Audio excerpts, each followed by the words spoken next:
So what kind of influence has your career path and the jobs you've done had on this idea that nonconformity is for you? That's a good question. I feel like it's not as much my career path as it is just the way I've always been. I think I take after my dad a lot. As much as I hate to admit it, I love my dad, but we are the same person. He was always the black sheep of the family, always did what he wanted, always pursued what he wanted to. He even went as far as to be a Cubs fan and a family full of Cardinals fans. And if you live in Decatur, Illinois, then you understand how much he wanted to be the black sheep of the family when I say that.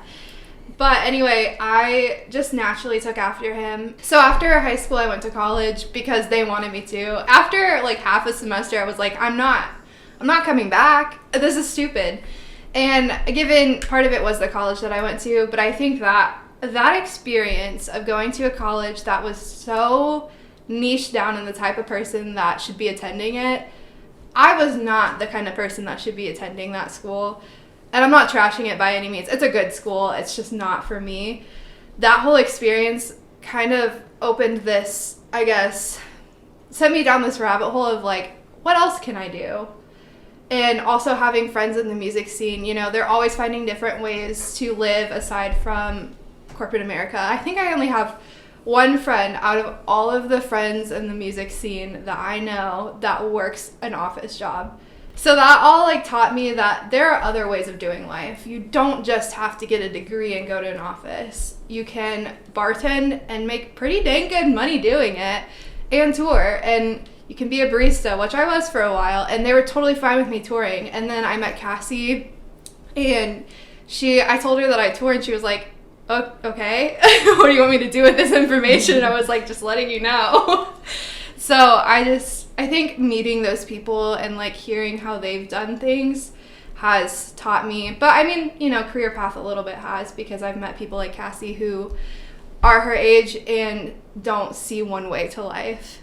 Well, that's what I was going to bring up. I feel like whenever you brought up that in our conversation, I'm sure you're probably thinking, okay, Cassie's like corporate America to some degree. and my reaction wasn't like that. And I think maybe part of that is because I have had the ability to work from home, to work remote, to start up my own business and run it the way that I want, much to maybe, we're going to say friends, quote unquote, people in your life that are like, oh, well, if you're not working 8 to 5, if you're not going somewhere and physically clocking in to one and only one location, is it really a job?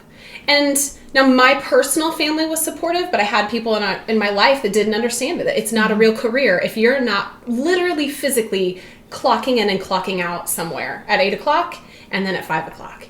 And so for you to say that, I was like, oh, cool, that adds depth. And like, I remember you showing me like your portfolio from all of like being on tour and whatnot. And I think that that's a huge lesson to me, that when it comes to careers and life, like you can't teach passion. You just can't. You can find a good hire and you can teach them the logistics of your job and the industry and whatnot. And there's many things that a person is going to pick up on. But if they are not a passionate person who wants to see the world and be a part of experiences, and I don't care what industry you're in, it's not, you can't train that. You can't teach that to somebody. And I realized that sitting down with you.